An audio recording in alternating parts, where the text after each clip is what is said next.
Welcome to the Chairman's Perspective podcast. Welcome to the Chairman's Perspective. I'm your host, Mark Billingsley, Chairman of the Shelby County Board of Commissioners, and my hope is that the Chairman's Perspective gives you good information about the work of our Shelby County government and our commitment to you on a daily basis. And with that, on today's show, we have Dr. Alisa Haushalter, Division Director of the Shelby County Health Department, and Dr. Bruce Randolph, Shelby County Public Health Officer. You certainly don't want to miss any parts of this show. We'll be right back on the Chairman's Perspective, powered by the KUDZUKIAN Network.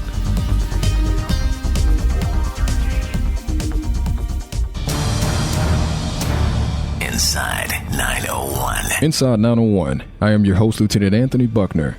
Here on Inside 901, we will unpack the vision of Shelby County Sheriff Floyd Bonner and the various divisions of the Shelby County Sheriff's Office. We have a racial profiling policy at the Sheriff's Office. We adhere to it. We expect our officers to adhere to it. Uniform patrol that provide police services to unincorporated Shelby County. Inside 901. KUDZUKIAN! The Chairman's Perspective on the KUDZUKIAN Network. Welcome, Dr. Haushalter, and welcome, Dr. Randolph, to the Chairman's Perspective. I'm really pleased you're here. Thank you so much, Dr. Haushalter, for being here. Can you tell the listeners a little bit about your background and being the Director of the Shelby County Health Department? Sure. And first, thanks for having me here. Oh, thank you for being here. I'm a nurse by training. I'm originally from Pittsburgh, Pennsylvania. I spent about 30-something years, about 32 years in Nashville before coming to Memphis.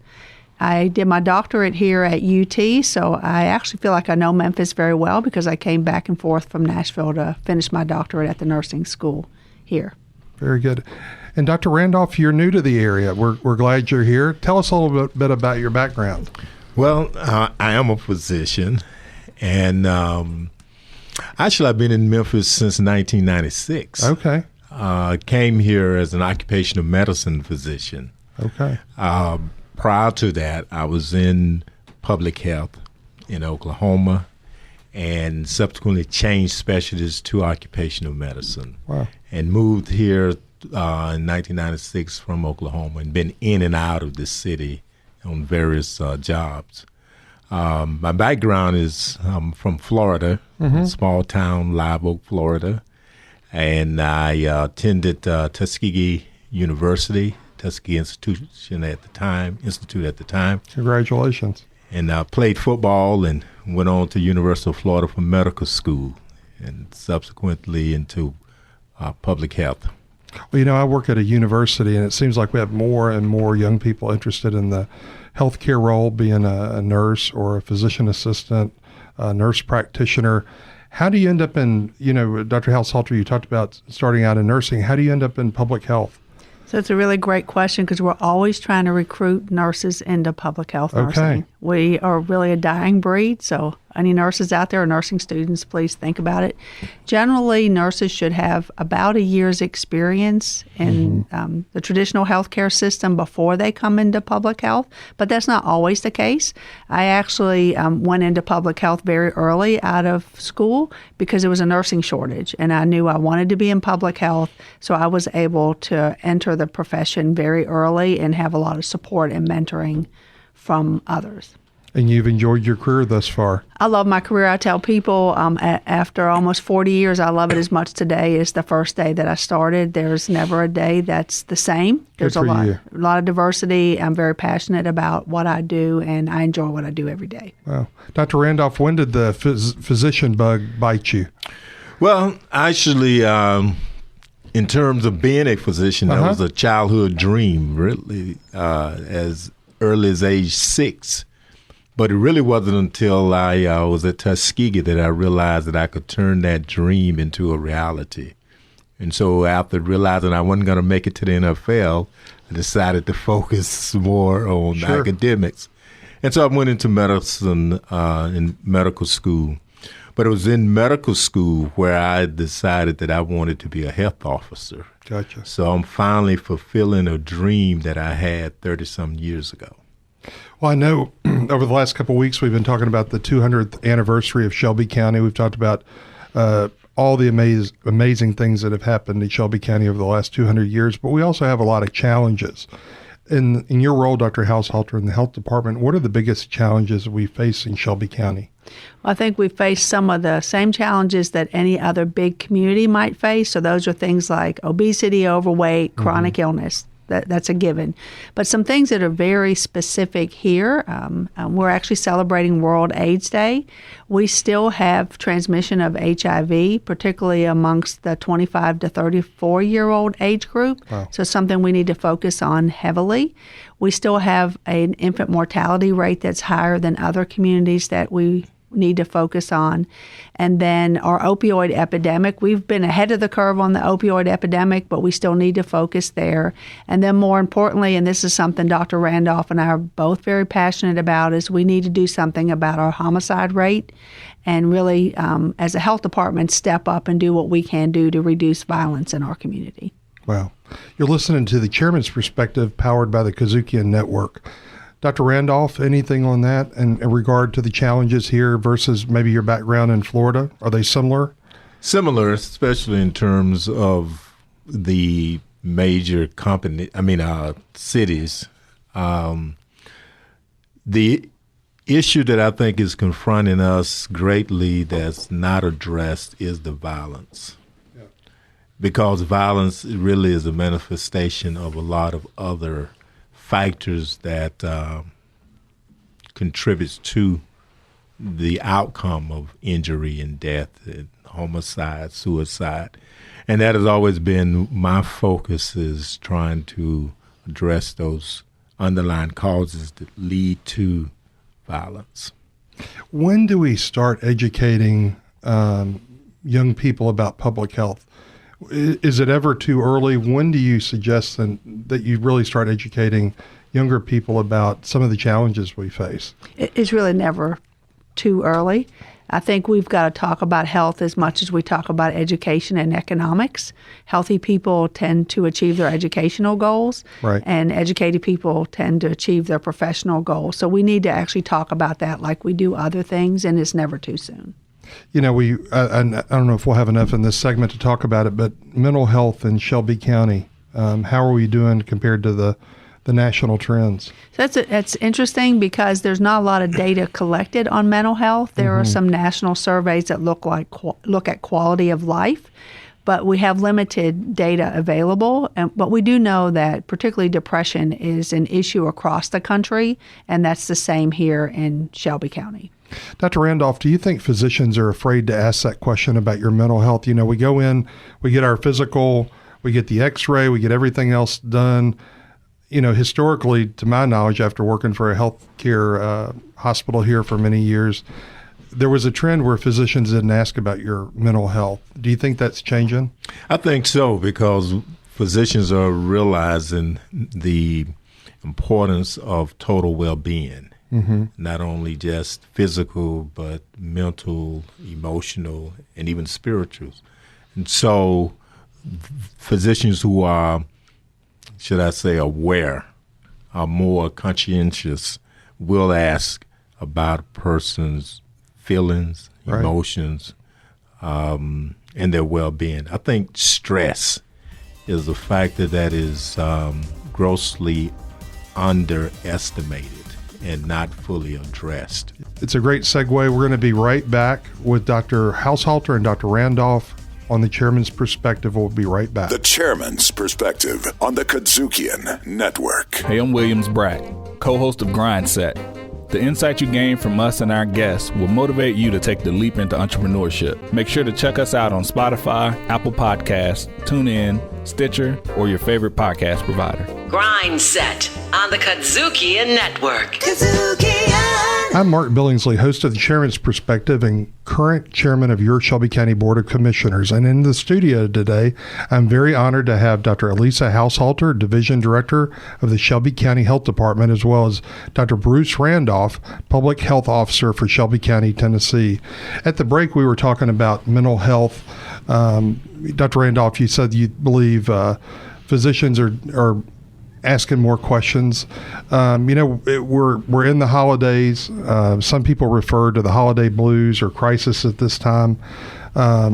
what can we do to either help ourselves during the holidays, or when we see someone who appears to be struggling with a mental health issue? What resources do we have in Shelby County, or what words of advice would you give? So first things you can do for yourself is really basic care. Those are things that we take for granted, but getting sufficient sleep is important. Eating healthy and not overdoing alcohol, because that's actually a depressant. And keeping that in mind as we go into the holiday season. And then for people, Dr. Randolph really mentioned the importance of spirituality, for people to stay connected to their church and the things that they would routinely do so that they can handle the stress of the holidays in the best way that they possibly can. For those that we see that have problems, one, we have to be willing to ask the question. Right. And being able to support people to access resources, whether it's through their primary care provider or if someone's in crisis, they can reach out to the crisis line or actually have someone go to the emergency room if necessary. Dr. Randolph, mental health, what do you think? I think that one is remember, don't sweat the small things. Right. We tend to place, I think, too much emphasis on things that when you sit back, does it really matter? Right. And I think holidays should be a time when we should really count our blessings and really focus on the fact that, we're alive with our families, they're all healthy, and, making it to Black Friday is not as important as some may feel. I think the other thing is moderation. A little bit of sweet potato pie is fine. Right. Just don't eat the whole pie. Right. As well as diversity. You a little of this, a little of that. The thing is, I recommend to my patients in general is the formula is to pretty much eat less, move more, and manage stress. Boy, really good words of advice. I have, again, worked in healthcare for a long time, but now working at a university, and I've exposed, even as a county commissioner, to so many young people. And it seems like we're seeing more and more young people with anxiety issues, depression issues. If you're a parent and you feel like your child is struggling with that, is it okay, Dr. Haushalter, to ask them that question? I know a lot of parents feel uncomfortable asking their child about mental health and depression because it's not something, the way I was raised, that you necessarily thought about. But what do you think today? Is that changed, and should parents, what's the right way to approach your son or daughter about if they're struggling with mental health issues? We talked earlier about when should you start talking about health or the public's health, and I think it really does begin in childhood when you talk about mood and help children begin to understand what mood is and having that relationship with them as a parent or caregiver so that you can ask them throughout their young years and their teen years and comfortably ask them about their mental health, how they're feeling, what mood are they feeling. And then one of the things that we really try to stress is the importance of each child having a primary care provider. Excellent. So that if the parent is not able to ask the question when they go in for their regular annual exams, the primary care provider should actually be doing depression screenings with young people and asking those questions. And then also we have schools that can pick up if a child is having a problem. So it takes all of us to be able to assure that children have an opportunity to reach their fullest potential. And the parents play a role, but so does the primary care provider, so does the church, and so does the schools. Boy, some great tips today from Dr. Haushalter and Dr. Randolph today from the health department, and you're on the chairman's perspective on the KUDZUKIAN network. Dr. Randolph, you lead the PHEPP program. That's a lot of letters there. The Public Health Emergency Preparedness Program. Tell me what that is. Well, that is actually a branch, a program within the health department that's designed to help the health department respond to emergencies. And so our focus is to help build capacity so that in the event of a natural disaster, an outbreak, a terrorist act, that the health department can be mobilized to respond to any type of public health issue that may arise. Can I add an example of that? Please, Dr. Haushalter. Because I know people have kept up with measles in the news. Right. So we actually had some measles cases here about 2 years ago. And so we activated the FEP team. We actually had about 80 people that we activated. And so we were able to reduce the spread of measles to only 7 cases in our county, where if you follow what's happening nationwide, they have thousands of cases. So that's a real live example locally of how the emergency preparedness team responds to local, what we call incidents. Right. You see these on different movies now and TV shows about those ways to attack people through now, unfortunately, with different vectors and different things. Is that really reality, or is that on just the movies and TV shows? So we prepare for that, but we've not had any of those incidences locally, but we are always prepared for that. Right. Well, Dr. Randolph, a lot of responsibility managing our public health emergency preparedness program. Dr. Haushalter, in regard to our community centers, where are those located across the county? We have 7 total clinics throughout the community, and generally what I ask people to do is go to Shelby TN Health, and they can see on our website which is the closest clinic to them. We have our main clinic, which is at 814 Jefferson, but we also have a clinic off of Sycamore View. We have a clinic at Southland Mall. We have a clinic at Hickory Hills. So we have those spread throughout. We have one in Millington, one in Collierville. So I encourage people to get online, and if they need to visit one of our clinics, they can choose the one that's closest to them. And let me just ask you this question. Are the services at the health department free, or are they moderately priced? It's going to vary significantly. So there are some services that are always free, like tuberculosis services, and then there are others that if an individual has insurance, their insurance may cover it, or it may be on a sliding scale. Particularly with immunizations, we want children to get immunized, so we work with the family to assure that the children are immunized at either no or very reasonable cost. Very good. Well, hold on 1 minute. We're going to take a quick break, and we'll be right back with more of the Chairman's Perspective here on the KUDZUKIAN Network. The Chairman's Perspective on the KUDZUKIAN Network. Jazz, America's own original musical art form. When did it start? Who were and are some of the major players? How do you distinguish what kind of jazz you're listening to? We talk about the great and lesser-known artists, songs and tunes, the instruments, and the social impact jazz has had on world culture since its beginning at the start of the 20th century. Riffin' on jazz on the KUDZUKIAN Network. We're back on the Chairman's Perspective, and today we're talking with Dr. Alisa Haushalter of the Shelby County Health Department and Dr. Bruce Randolph. What a great conversation we've had today. We've talked about lots of things from mental health and try to get over the holiday blues at times to our respective health department and where they're located. Dr. Haushalter, right now I haven't had my flu vaccine, but I need to get it. I'm going to get it. You're making eyes at me. So let me ask both of you, how vitally important is it for youngsters as well as seniors and people who might be at risk to be sure that their immunizations are up to date? So anybody over 6 months should have the flu shot. Okay. And the reason why it's so important is that we need to have enough people immunized in our community so that those who can't get immunized, like babies under 6 months old, or those who have immune disorders, don't get the flu from others. The flu is circulating in our community right now, so it's time to get the vaccine if you haven't already gotten it. And then for other vaccines, the same principle applies. You have to have enough people vaccinated to protect the whole community, which is what we call herd immunity. And things that we see resurging recently are measles. That's a really great example, is that, we need to have everyone adequately immunized.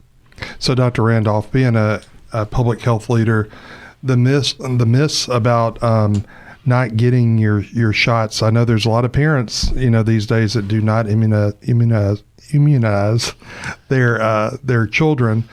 What is your recommendation again? What I would encourage everyone to have their children immunized. The thing is that when we look at things that have contributed to the overall health of our society, especially in the United States, public health measures such as immunization against diseases has played a great role. And one of the reasons why we do not have as severe of a problem with measles and mumps and a lot of those childhood-related illnesses is because of immunization. Right. Unfortunately, I think that we've been so successful that some people have forgotten the devastating effects of some of these diseases that can be eliminated through immunization. But they can come back. They can come back if you're not immunized. Well, we're going to encourage all of our listeners, including myself, to go get my flu shot, and I'll get one. I'll come down to the health department and get my flu shot. Director, just recently there's been reports of lead in some of our school water fountains. How is your team working with all the stakeholders to eliminate this threat to children? So I want to kind of give a little bit of background. Please. Is that Tennessee passed a law last year that required all local school systems to test their water. So Shelby County is actually one of the first schools to follow through and do what the law required, which was to test their water. And in some of their sites, they had elevated lead levels. Those were primarily in water fountains and other things that are not used frequently. So the first step to protect the public is that all of those sites are no longer accessible by children. So Shelby County schools have taken all of those things offline so that they can't be accessed. And then we're working currently with the school system to offer lead testing in the schools. We'll likely begin that probably the week after Thanksgiving or the following week, because we know children will be out all of next week. And we'll be going to a total of about 35 schools, hopefully over a 6 to 8 week period. So we want to ensure that, one, people know that the risk is very minimal from our perspective, but we want to offer parents the opportunity to get tested, and then to remind people there are many other sources of lead in the community, and most of that lead comes from paint in really old homes that have paint that precedes 1978. We are on the chairman's perspective with Dr. Alisa Haushalter from the Shelby County Health Department and Dr. Bruce Randolph, Public Health Officer for Shelby County. On that same topic, all the services to get your child tested for lead, they're free. I know recently the Shelby County Commission approved even additional dollars in the event the health department runs out of dollars. But can you just tell parents what they need to do if they're concerned? So if a parent is concerned if their child goes to one of the schools that had a positive lead test, they can go to any one of our clinics. And again, that's at Shelby TN Health, and just drop in any day. They don't need an appointment, and we'll do lead testing for free. Or they can wait till we come out to their child's school, and we'll offer testing in the school at no cost. And we do really appreciate the support of the commission. One of the things we really stress in public health is it takes a whole community to assure that we all have an opportunity to be healthy, and we each have a role to play. And the county commission, obviously in allocating resources and in some cases setting policy, helps assure that we have a healthy community. Well, it seems like ever since this was discovered, the health department has absolutely been a leader. You've been a leader. You've been a great communicator on TV, radio, with the commissioners, with parents. I want to thank you for all of your extra efforts to really listen to families. You've done that very, very well as your staff at the health department. Just real quickly, one of the biggest areas that you deal with is how you also handle food in Shelby County. We have lots of restaurants. That falls underneath the health department. I always wonder, with as many restaurants as we have, just real quickly, how do you get all those restaurants reviewed and scored? How does that happen? So one is a risk assessment, so that some restaurants get more inspections than others. Okay. So we know that. So if a restaurant doesn't score well, they'll get more inspections throughout the year. But our teams are out every day. They're generally also out on weekends to assure that they get that number. I mean, it's a large volume. You're correct about that. And so they have a pretty tight, I'll call it a quota, to be able to do all of the inspections and then to go back if there's an issue in any way. But I encourage restaurant owners, and particularly new restaurant owners, to reach out to us, and they can also do that through our website, because we do training and education so that they're prepared when we come out to do an inspection, and that they can assure that their food establishment passes inspection. You know, there's a ton of food trucks out there. They're super popular. They pop up in my neighborhood and everybody runs down to the next lobster thing or the cheese thing, whatever. Does the health department inspect those food trucks? We inspect them as well. And what we typically do is they actually come to the health department on Jefferson. Okay. So people may come by our health department and see food trucks, but they're actually there to be inspected, not to sell food. Wow. Well, Dr. Haushalter and Dr. Randolph, you have certainly provided a wealth of information today, and we look forward to the great work of both of you and your commitment on a daily basis to keep all of us safe. Thank you so much for your leadership, and we're going to be right back with some closing thoughts on the Chairman's Perspective. The Chairman's Perspective on the KUDZUKIAN Network. Inside 901. Inside 901, I am your host, Lieutenant Anthony Buckner. Here on Inside 901, we will unpack the vision of Shelby County Sheriff Floyd Bonner and the various divisions of the Shelby County Sheriff's Office. We have a racial profiling policy at the Sheriff's Office. We adhere to it. We expect our officers to adhere to it. Uniform patrol that provide police services to unincorporated Shelby County. Inside 901. KUDZUKIAN!